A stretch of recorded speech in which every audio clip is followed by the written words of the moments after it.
welcome to this latest edition of the Popcorn Wine Down ReWine. I'm Eddie. And I'm Tammy. Thank you for joining us this week as we recap the latest in your daily entertainment and pop culture news.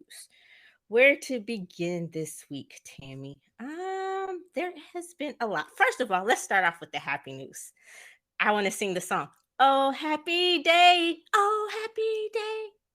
You're not joining in. I'm not going to. I was just going to let you flow with that on your own. What are we singing for? It's BTS Day. Happy Festa. I would have known which direction you were going in if you had sang like a BTS song. Smooth like butter. Oh, criminal undercover. Did I just set myself up? I did. So speaking of butter, well, first, today is BTS Day. It's 8 years of BTS. Woo! Yay. So excited. And their Festa has been released, their Festa video. So if you haven't watched it, you should watch it on YouTube. It's really good. Jin, once again, proves why he is so precious. But I will say butter is sitting at number 1 on the Billboard Hot 100 for the second week in a row. So we'll see if they make it to a third week. But that was a great way to kick off the day. And of course, they're going to have their muster tonight. For them, it would be tonight. For us, it would be like sometime in the morning, like at the butt crack of dawn. So I don't know. Are you going to watch this year's Festa or muster, or are you going to wait for videos to pop up on YouTube? I'm going to wait for videos to pop up on YouTube. I learned my lesson with the concert. Don't get me wrong. Concert was amazing. It was awesome. But yeah, I ain't doing that again. Not getting up at the butt crack of dawn anymore? No, what was it? Like the first one, we were up at, I want to say 2 or 3 in the morning. And then the second one was 4. Nah. Yeah, so pretty sure, gosh, probably by Monday, the end of the week, the videos will pop up on YouTube. We'll see if they're good quality or if they're that weird random space age quality when people try to repost them. So we'll see what happens. But I'm sure we'll hear all about muster because Army, they'll post what they can on Twitter and all of that stuff. So once again, congratulations and happy BTS Day. And I thought you would know that song because that's the song that they sang when that's the song that V was singing when he was here taking vocal lessons. Anyway, you should know these things as an Army member, Army General, Lieutenant General. I already told you I am not in a high position in Army. I have lost my position over the year, y'all. Appreciate, when we was in our quarantine time that I went into the bubble, I went into the hole, and I did not come out for a couple months. But I have fully seen the sun now. The sun is shining, and I'm not as knowledgeable as I used to be on BTS. I guess because, as the world opens back up, I have more stuff that I have to focus on. So BTS can't get all my energy and attention anymore. I'm not a 16-year-old girl running after you don't have that energy to devote. Yeah, the world is opening back up. But I will say they were a big help in getting through quarantine, just falling into that bubble, that BTS bubble. It did help with a lot because, last year was hard, as we all know. And it was, I guess, about this time last year where we started slowly but surely being sucked into the rabbit hole and down the bubble, huh? Yeah. I think it was around May time because I believe it was after my whole birthday thing and everything like that. Depression because we couldn't go on my birthday trip. But yeah, because it was right before their 7-year anniversary when we fully jumped in. Yeah, so it was roughly about this time. Yeah, so but I do look forward to hearing more from BTS, and you can catch them a better, more detailed conversation when we do our K-pop comeback show. They will, of course, be a part of it. the conversation and we can fully dissect butter, which we have not done to this date. We've done good on holding off on that. We do. Wait, I do want to congratulate them. They hit #1 on the Billboard charts 2 weeks in a row for Butter, their second English single. So congrats to them on getting that done, or congrats to them and Army on getting that done 2nd week in a row. Yay! So, I guess, do you want to stay in the world of K-pop? We can talk Jay Park. Go for it.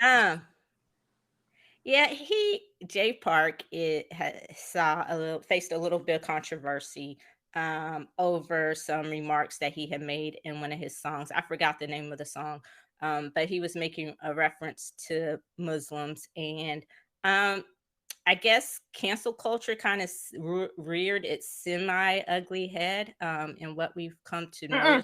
Not what? Cancel culture. Let's not call it that because it's already been given a negative connotation. I will say that people started to hold him accountable for his insensitive and disrespectful lyrics. Okay, I can go with that. Some of the tweets I saw, though, a lot of the tweets I saw were just calling out, not for accountability. They were calling out for full-on cancellation, which I didn't agree with. The accountability, I'm perfectly okay with. I believe when we do wrong, we should be held accountable for that, and we should take responsibility for that. And I do actually like the way he handled it, and not initially, but once his initial response was BS. It was pretty much, it is what it is. They're just lyrics in a song, and it's just what I wrote basically because I'm a rapper and it rhymes. That was bullshit. That was the gist of it, not a direct quote, but that was the gist of his response to it. And then a couple of days later, he came back with a more fully fleshed out response, which was, hello? You want me to read it? I want you to tell it. Like you sounds better than I did because you're the one who told me about it. Gosh, I'm not going to remember exactly what I told you, but what I will say is that and this goes along with all cultures, and what we're starting to see is that people of color, just because you are a person of color does not mean that you cannot have moments of being culturally insensitive or even discriminating or being prejudiced or even getting to the point of being racist towards us, another culture of people of color. So, and I think that we're starting to really call minority groups out who are doing that, cultural appropriation, everything like that, but they think because they are also a person of color that they can do it and get away with it. But Jay Park, his first apology, like you said, was it is what it is. But his second one came after he was really called out for his first apology. He tried to get away with the whole, well, I'm a hip hop artist, so that's just what we do. And everybody said, no, absolutely not. Like, we're going to educate you and we're not just going to accept this. So there were a lot of tweets towards him where people weren't just trying to cancel him, but I really paid attention to the ones who were trying to educate him on the reason why his lyrics were insensitive or on the verge of being racist or disrespectful to Islam and to his Muslim fans. And he actually listened. He read them up, and whoever his PR people are really probably sat him down and said, look, you're going to have to do better because this is going to become bigger than what you think it is. And you can't use the excuse anymore of, oh, well, that's just what I am when it's a hip hop star, because they used to be able to get away with that. So he really explained why. He said that he really did some self-reflection and he understands now why he needed a better apology for his disrespectful lyrics. And he really came back with an honest apology on that he did wrong, but now he understands where he went wrong and the reason why it just wasn't accepted on his excuse that he gave. So I do appreciate the fact that he stepped up and he improved on his apology to his fans and he didn't spit in their face. but he really listened to them and reached out to his Muslim fans, because you got to realize you're a worldwide star. You're not just, you know, a star in the hip hop world or in South Korea, or, you know, but you have fans all over the world, and you have to make sure that you don't alienate these fans who have made you who you are. Yeah, I couldn't agree more. And I think a lot of people are finding um, that they're getting confused. And like I said, I agree with holding him, not just him, but all of us should be held to account. The world isn't what it is. And we've talked about it before. The world isn't what it is 10 years ago. What was acceptable 10 years ago is not necessarily acceptable now. What is acceptable 2, 3 years ago is not necessarily acceptable now. So, as part of a human being is growing and progressing, we need to always be open to making those changes. But so I agree with the holding people to account. What is getting harder and harder for me are those people who, as soon as you make one mistake or you do one thing wrong, they automatically yell, cancel you, cancel this, cancel that. So they're not leaving room for the possibility of growth and change. And that is what I find a little disheartening. And I think that is what has co-opted this term, cancel culture, you know. But so that as well. Chrissy Teigen, or Teigen, as she pronounced, is how it's actually pronounced. She has found herself to be in a little bit of hot water, or a lot of hot water lately. It turns out that she is the thing that she has always railed against. She is that online troll and that internet bully. And Courtney Stodden, I don't know if you remember her, the 16-year-old who was basically pimped out to the 50-year-old man by her parents a few years back. I He was recognize a the name. I don't. Yeah, yeah, I kind of like certain information comes back to me as the story continues.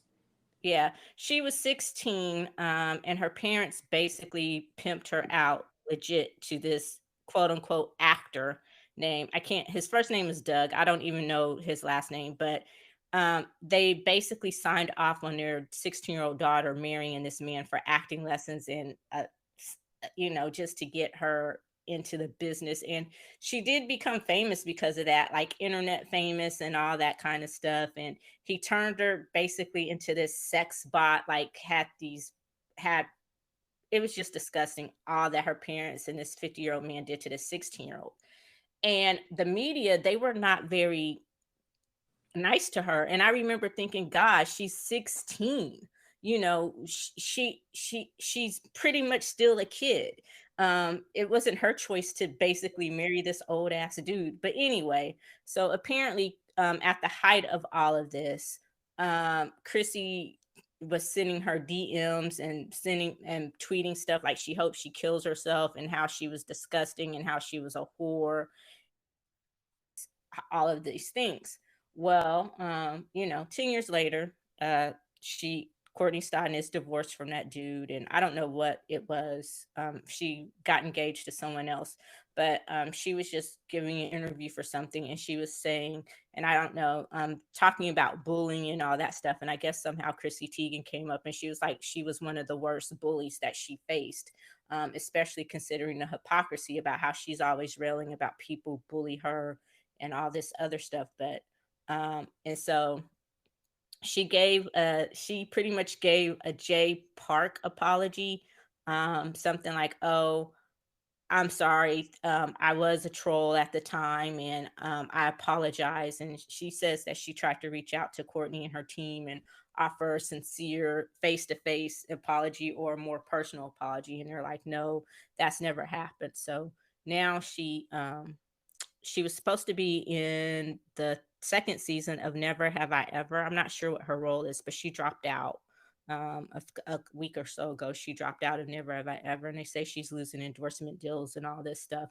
And now it's starting to, some of it's starting to fall over onto her husband, who we know is singer John Legend. So, what do you, any thoughts on that? Um, I feel like sometimes we pick and choose who deals with consequences. She was in her early 20s when she did it. And yeah, I definitely get holding her accountable for because she did say some very, very disrespectful and evil things from what has been told. But my feelings are that in the 10 years since that has happened, she has grown. And I don't think that the person that she is today is a fake person. I don't think that, not to say she shouldn't be held accountable for what she did before, but she has grown as a person. And then also she was bullied and she was called like she did experience that as well. We don't know if maybe that experience is what kind of changed her, but I don't believe that she's the person that she was 10 years ago when she was in her early 20s, when she was that person. And I think she fell into the trap of the media because a lot of people did the exact same thing. She was just starting out where she was a model, and she wasn't as big as she is now, so to be so-called canceled now over that, but then it's like a picking and choosing. I don't although her apology is good, but I don't think she should be canceled and all of a sudden no. Like, I just feel that if we really truly are supposed to believe that people change over time, it's been 10 years. And in the last 10 years, she has not shown herself, and nobody has come out and said that she also did this to them. And she was like this with, or so that would mean that she's grown as a person in that decade. So, you know, Well, the teen mom, the one who turned herself into a porn star, or I was going to say the really, really problematic one, but it's teen mom. They all have some issues. Not because they're teen mothers, just that show is problematic in itself. But Farrah, yeah, that's the one. Farrah Abram. She said that when her sex tape came out, she did the same thing to her. And again, this was still around that same time period, I guess. you did a Um fucking sex tape. I'm sorry. Go ahead.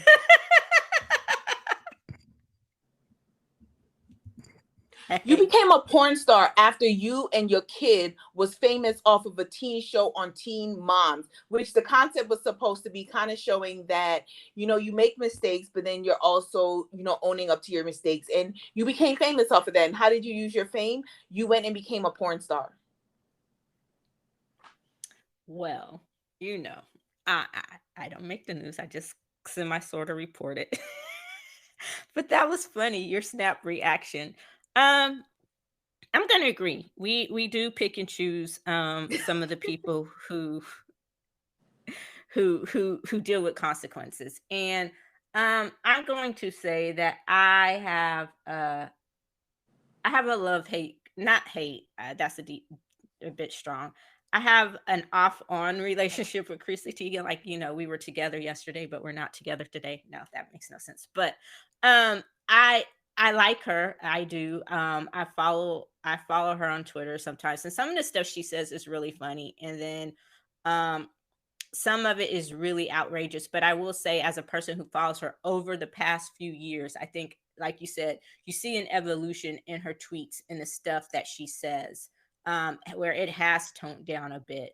And maybe it is because of the bullying she faced, or it just gets to a point where you know better, you do better. And again, we've all said and done shit that we're not necessarily proud of, that doesn't reflect us in the finest moment of our life. And it shouldn't necessarily define us, especially if that's not who we really are. And, sometimes we, especially when Twitter first came out, that was the place where people went for all their quote unquote hot takes and dumped all their BS and just said shit that was like totally outlandish and crazy, and not making any excuse, not saying, especially going after a 16-year-old. But like I say, you know better, you do better.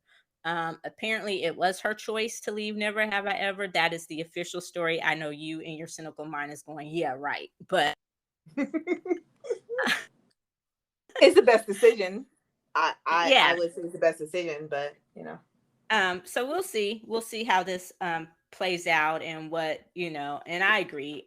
She apologized. I don't know if it's sincere. I'm not going to get into the he said or the she said of, well, no, she didn't apologize, or she never reached out through. I'm not going to get into all that. But We'll just see how it continues to play out, and if she loses any more sponsorship deals, or how we want to hold her accountable. But if you want to hold someone accountable, there's someone who basically, uh, you know, destroyed the country in the last 4 years that still hasn't faced any true consequences. But that's neither here nor there on this particular episode. Um, so we also have Darnella Frazier, who is the young lady who recorded the George Floyd murder last summer. She was awarded a special citation by the Pulitzer Prize Committee yesterday. And just thinking about that whole situation is heartbreaking. But knowing that gosh, I feel weird saying this, knowing that there's something good, positive. I don't even know if you can say that, but congratulations to her on receiving that honor. And she was saying, that people call her a hero for what she did, and for recording that, for recording all 10 minutes of it. And she just says she doesn't really feel like a hero.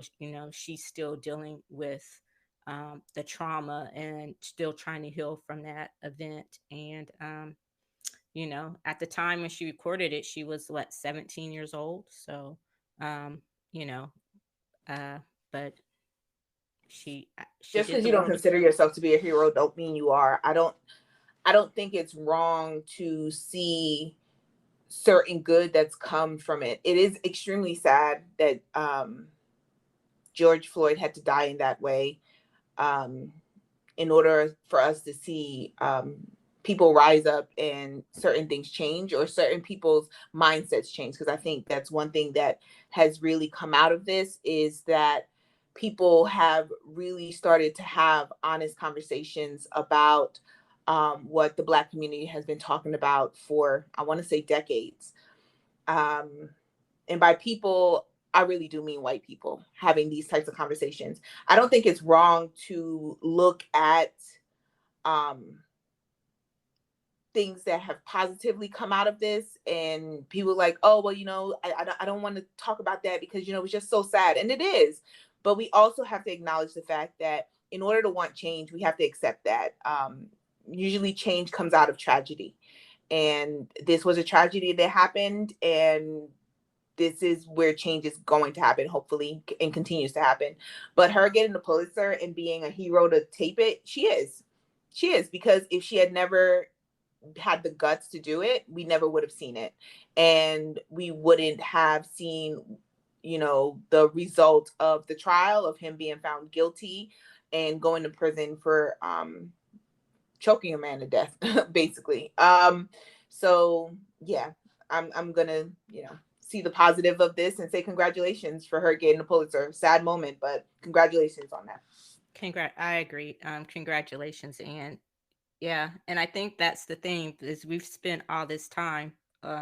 You say decades. I'm going to take it back further. We've spent centuries not talking about it, and not talking about the treatment, and the mistreatment of not only African Americans, but in this country, and the injustices that we face, and continue to face on a daily basis. And so, in order for it to truly change, we do have to finally start talking about it. And the conversations are not easy, but they're not necessarily meant to be easy. So, yeah, big shout out to her, and congratulations. And I hope she goes on um, to do great things with her life. So, also, where do you want to go from here? I'm going to let you choose, dealer's No, no, choice. no. Naomi, Take the next story. Don't play me. you know what? That was your voice. That was that voice that you give them people you work with. Oh my That is my voice. gosh. I'm shaking. I feel scared. Shut up. Did y'all hear her threaten me? Like, my life. I saw it flash before my eyes. Like, oh my gosh. In that case, we are going to go with Monique. Now, we talked about this story, and just to give you all, our listeners, some background, Monique is a comedian, and she she has been blacklisted. Let's just call it what it is, because of different things, fairly or unfairly. That's not what this is about. But she's she made a comment the other day. Oscar winning comedian. Let me put that in there. She made a comment a couple weeks ago about how we as Black people tend to present ourselves in public, specifically women. And she was saying that we've lost, I don't know, I'm going to call it our sense of presence or appearance or whatever. When she's been going to places recently, like airports and grocery stores and out in the mall, just out and about handling her day-to-day business, she sees a lot of people in pajamas, and hair bonnets. And I didn't hear the scarves part, but you said she also was talking about scarves and hair bonnets and pajamas and things of that nature. And she was just commenting on how, we need to go back to walking out of our houses and going out in public, looking presentable. And she took a lot of heat for that. She caught a lot of smoke for that. And I'm going to say that normally I don't necessarily agree with Monique, but to a certain extent, I do agree with her on that. I think I'm just one of those people that, even I'm not saying you have to leave your house dressed to the nines or put on a full face of makeup, because I don't do that.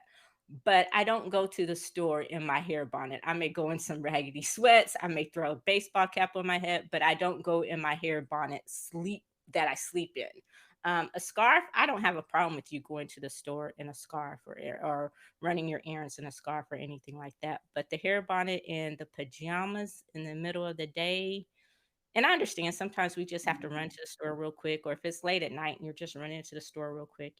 But I know you had a different position on that. So, what's the difference between a bonnet and a hat?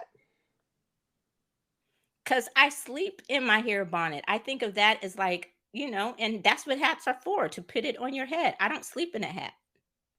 Like the So hair bonnet. it's because you know the bonnet to be something that you would sleep in, that we consider it to not be okay to wear a bonnet in public. Yeah. Oh, Yeah. okay. Like, what's the difference? Can we go to work in our pajamas? Like, that's the between wearing your pajamas and wearing your jeans. Well, is it pajamas just because it has like a design on it? Because I don't wear pajamas to bed. So I'm a sweatpants and t-shirt kind of girl. So, and I'll go outside my house in some sweatpants and a t-shirt. So the same thing I wear to bed, I'll walk out my house in that same outfit, not the same exact one probably, but I'll walk out my house in some sweatpants and a t-shirt and a scarf on my head. If I'm going around the corner to a store, yes, heck yeah, because well, I don't have hair, y'all. But when I did have my hair permed and it was straight, it is a hassle to wrap your hair at night, and then let's say I gotta go to Walmart real quick to unwrap my hair, take it down, comb it because it looks ridiculous when you first take it down, to go to Walmart. And then when I get back home, I'm still going to want to wrap it back up because I want to make sure that my style is protected at all times. So at the same time, I understand what she was trying to say. I understand what she was trying to say, but I also feel a little attacked. At the same time, I get what she was trying to say, but I also feel a little attacked. And the reason why is because the first thing she mentioned was airport. So one thing is that I have always dressed down going to the airport. I do not understand women who wear high heels and the cute outfit to walk up and down in an airport where you got to go through TSA, you got to check in, you got to stand in those long ass lines, you sit in your seat waiting for your plane to come for a very, very long time, and you want to look good when you finally arrive where you're going. And I'm definitely going to be wearing as much dress down as I possibly can. I'm gonna wear my scarf or my bonnet or whatever I have on my head in order to protect my style and to be as comfortable as possible, because it's very uncomfortable to be in a plane. So when she started with that, I was just like, I get what you're trying to say, but I still feel attacked. Like, I still feel attacked because we do it in college. When I was in college, A lot of people wore that. Like, you roll out and your class is 2 buildings over. Yep. You see girls in pajamas and flip-flops is the same thing as wearing slides, just because they got a different name. So what's the difference between wearing slides to school and or wearing slides outside and wearing your flip-flops? But yeah, so that's just my opinion. In coming from Monique, I don't think you're the best person to give me advice on that. um well, first of all, Walmart was the wrong example because you just fit right in with the Walmart people. Like, it's Walmart. Well, Target is more bougie. Target. But like I said, the scarf I don't have a problem with. Like, I understand. I dress down too. Sweats, walking out of your house in sweats. I'm not talking your sweats. I realize that some people don't sleep in traditional pajamas, but I think she was talking about the traditional pajamas. And I'm not gonna lie and say, hey, if it's late at night and I have to run to the grocery store, which is literally in the car 2 minutes from my house, then yeah, I'm rolling in. I would probably still put a hat on my head rather than my bonnet. That's actually what I do. Like, there'll be times when I have to go get something and I have the deep condition mask on my head and I'm like, I can't rinse it off, but I have to go to the store real quick. So I'll just take off the towel or whatever and I'll throw on a hat. So I'm not saying dressing down, but there are certain times when it goes too far. Like, you see you in the middle of the day, just out in your bonnet, handling business. To me, that is a problem. And I guess I've always been a person to where I try to make myself look presentable. And I realize that's different for everyone. But I also like dressing up and I like wearing clothes. I am one of the people, it just depends on where I'm going. And if it's a late flight or a really early flight, then yeah, I dress down and comfortable on an airplane. If it's a long flight, then yeah, I'm not going to get on there with my pajamas. Like when we go on our trip next year, yeah, my hair bonnet will probably be in my overnight case because it's flight, and I will take it out when I go to sleep with my pillow and put it on. And I have my sleep mask in my bag and my hair and my thing like that. So, but would I necessarily walk through the airport with my sleep mask on and my hair bonnet on? No. Would I be in casual, comfortable clothes? Yes. So I think I understood what she's trying to say. I think some of it got lost in translation. But they also say, you dress for the job that you want. When you see people as a person in a position to make hiring decisions, let me ask you this. If someone came into their job interview with you, um, with their hair bonnet and we've been doing. That's not a realistic question to ask. Why not? It is. Because no, it's not, because majority of people do not do that. You may have a few that would be stupid enough to do that, but not for high-end jobs, or not realistically. Okay, well, what about the person you told me the other day when we were talking? You said the person who was on who looked so disheveled, like they just got up, ran their fingers through their hair, and had on a t-shirt. Yeah, like the t-shirt, yeah, because you're going for a job interview. But that's not there's a difference between going for a job and you going to the store. There's a difference between you dressing for your job and dressing for the store. Well, like I said, I don't have response. I don't have a problem with people dressing down for the store. Like I said, I'm not the type that's going to put on jeans and heels and put on a full face of makeup and just go into the store wearing my Sunday best either. Where I have an agreement with her is going out to places like, if you're out running errands, going to the DMV, if you're going to restaurants, places like that, then yes, I think you should make yourself look more presentable. And that's just my overall opinion. Did something get lost in translation from what she said? Yes. Do I understand why people feel attacked by what she said? Some, I do. But as far as just making yourself look presentable, yeah. I mean, even if I will change out of my pajamas and I will probably throw on the raggedy pair of sweats, but I won't actually go into the store in my pajamas. Now, when I was in college, yeah, I went to the store in my pajamas, but I was in college.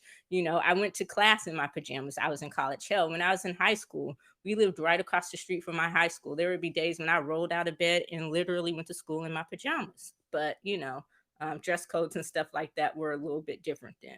So I guess as I've gotten older, I know better. So I try to do better. But, you know, so I Can I think just say that I feel Monique just needs to take several seats? generally I agree with you on that. Go take several seats and just live in oblivion for the rest of your life. Go ahead. Generally, Bye. I agree. I agree with you on that one. She been a bit problematic lately, and She has been a lot normally problematic, so a lot problematic. she's never So gonna want to do our show if you keep saying that.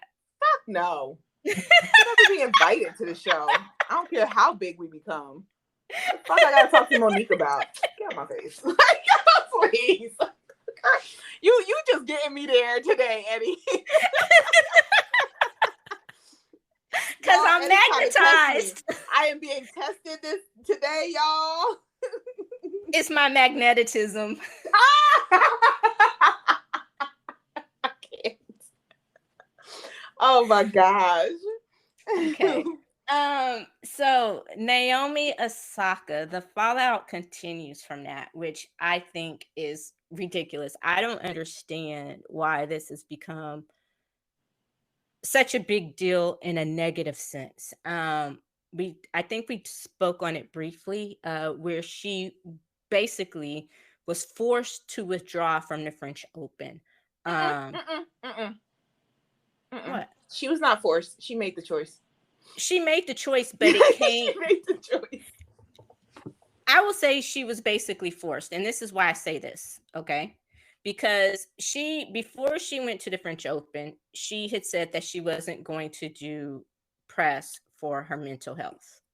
And once she I think she played one match or two matches, and she didn't do it. Then the French Open basically said, they started to fine her, and then they said that if she won another match and she didn't do it, then they were going to withdraw her. So she withdrew herself, and she said that she wanted the story to be more about tennis and the people who were still there rather than focusing on her was going to do press. So that's why I say she was forced to withdraw. So it was going to come to that, either she did the press or they were going to basically kick her out or tell her to go home, however you want to put it. But the reason why I say it has become it has taken on a life of its own in a negative sense is that people are acting like athletes don't have the right to protect their mental health, their mental well-being, or their own mental health. I think sometimes we tend to forget that athletes are people too, and they don't experience some of the same traumas and issues that we do. We automatically come to this assumption that because people have fame and they have money, that somehow that insulates them from experiencing the same things that the rest of us experience, whether it comes to illness or they may not have necessarily some of the same financial problems that others of us have, but that doesn't protect them from everything else. I agree.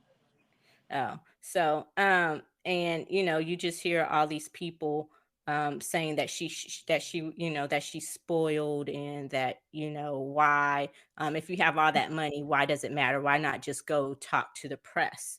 And then you have to go back to, and I kind of forgotten about this, you have to go back to her first major event, and the first instance that she had with the press, and that was about 3-4 years ago when she beat Serena Williams in the US Open. And literally on the court, after she won the biggest moment of her life, and she was literally being booed, and then the press spent the whole time talking about her being booed and how does it feel to beat an icon, and do you feel bad, and all of that kind of stuff. So I can imagine having some leftover trauma from that event, from that instance. And they asked the Williams sisters about it, of course, and they came to her defense. But Venus had the best response ever. She was like, I just remember the people asking me those questions will never be as good at playing tennis as I am. I was like, damn. So, but basically they both said that everyone handles the pressure a little bit differently?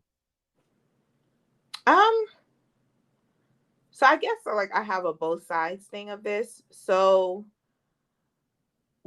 this conversation that needs to happen is forcing athletes to play the game with the press, but not regulating the press. Um, the conversation needs to be around that when the press that covers tennis asks questions, they ask whatever question is going to get a rise out of the players. They've asked some of the stupidest questions depending on the race of a player. And the people that are allowed in the press room that conversation needs to happen behind the scenes. That's the conversation. But on the surface, um, signing up for the tennis circuit or however they want to call it. But then she announced, so it's saying that Naomi Osaka is not the first tennis player to refuse to do press. To go into the press room, not do press in total, because she didn't say she wouldn't do any press, just that she didn't want to go into the press room and sit down behind the table and have a full, where she's attacked by the reporters that are allowed in there. But she's not the first one.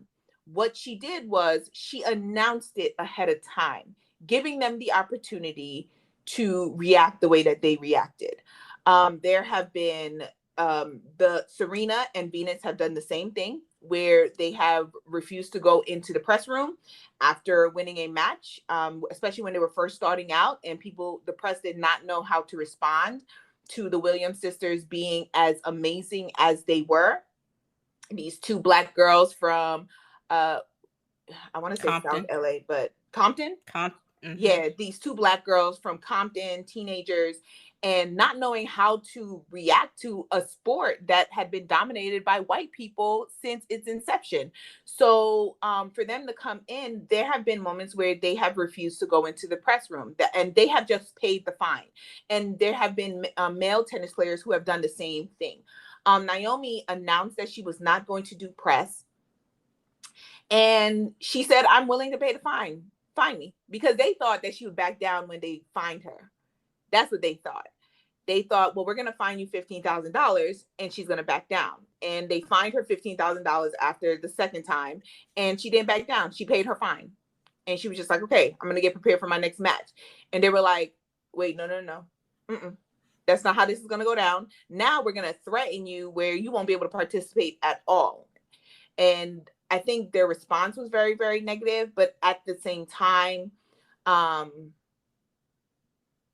having a public conversation about what you were doing rather than maybe more of a private conversation could have also played a role in them reacting as badly as they did, not to justify them, not to give them an excuse. But she was very public about her not doing the press. And the conversation does need to be around the mental health of athletes. I agree with that. But there are also the fact of her contract for the French Open includes her having to answer questions from the press. It's not a choice. It's part of your contract. In order to play in these tournaments, you have to agree to also go and speak to the press. And if you do not speak to the press, then you get fined.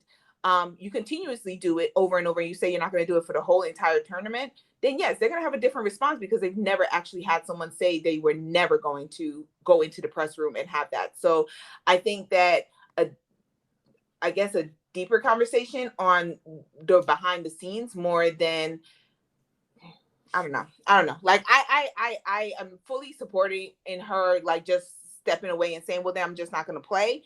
But at the same time, like she breached her contract.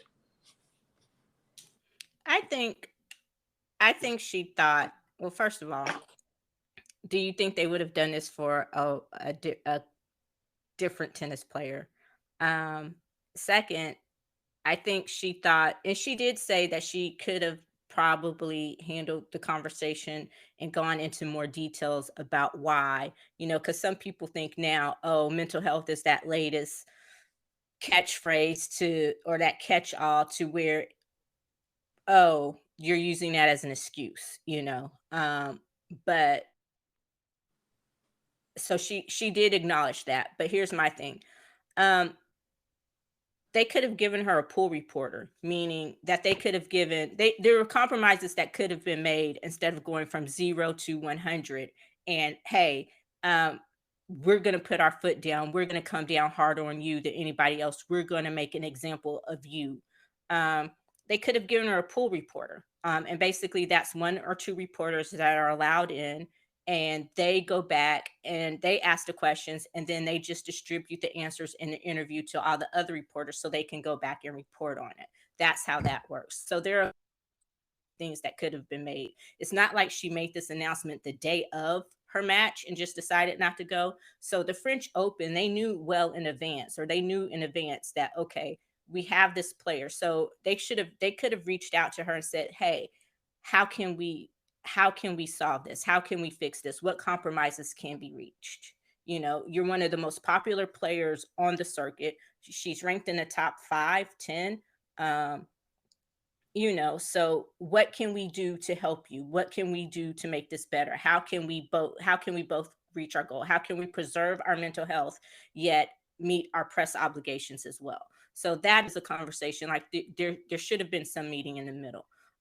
Instead of Hindsight is 2020. I'm sorry. Hindsight is 2020. I think they thought they were be able to bully her because they've been able to do it before. And they're learning their lesson now because of all the negative media attention that they're getting over the decision that they made. Hindsight is 2020. I do hope that now they realize their mistake and they're able to change their response to it. But at that moment, they probably thought they could bully her into just doing what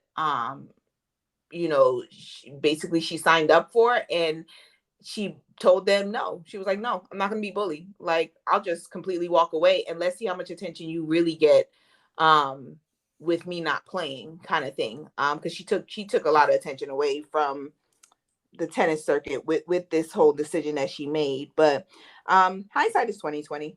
I just hope that they learned their lesson from it and realized that, yeah, no, it's not going to work, especially when you know that they have 2 men who are currently on the tennis circuit who have been legitimately accused of domestic violence and sexual assault. And they have not, they've kind of just been silent about it and hope that it'll go away. And this is just another thing where people aren't going to be talking about the fact that they've allowed these 2 men to play with these legitimate accusations against them. But everybody's focused on Naomi Osaka. Yeah, because the tennis media, let's face it, they're kind of like the Golden Globe people, the FHPA. They're very old white men. Yeah, very one-sided in their their diversity metrics. It's not very diverse, so we will see. And we get to end this one on happier news, kind of, sort of. There was a royal, and I'm putting that in quotes, baby born. Prince Harry and Duchess Meghan welcomed their baby, Lilibet Diana. She was named after her great grandmother, the Queen. Lilibet is her family nickname, and Diana, of course, was Prince Harry's mother. And the royal courtiers and the British papers have their asses in a bunch, all up over this child's name. The kid is barely a week old, and they're already fussing about how dare he use such a precious name to his grandmother, and how dare he rob her of the only thing that was ever really hers. And did he get permission? Yeah.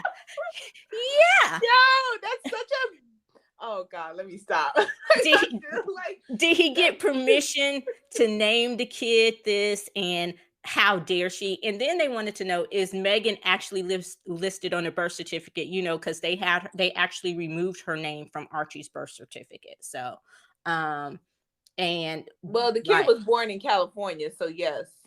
Yeah, and you cannot remove the name. You cannot remove her. We don't do that in America, y'all. Yeah. So, what you think would be a great, a great it is. Don't.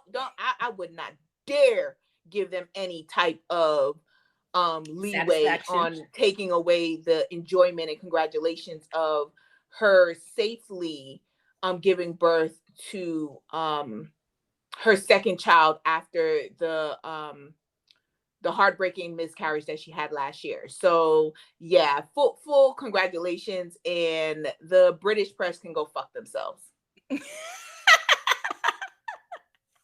I Yes, love I'm that. all fucking all up in this, y'all. Like, just throwing it around like it's candy. Yeah, I agree. You know, the courtiers, the press, all the people who are just up in arms about him having the nerve to leave, and call out his family, on their bullshit. And it just, you know, the institution itself, which happens to be his family, and not allowing his wife and his child to be abused, by that whole thing, him doing what was best to protect his family. And of course, they all thought that he would, let them go and stay and continue to be a royal. So, but yeah, so congratulations to, the birth of baby Lilibet Diana, who will be known as Lily, and they're dubbing her the first American royal.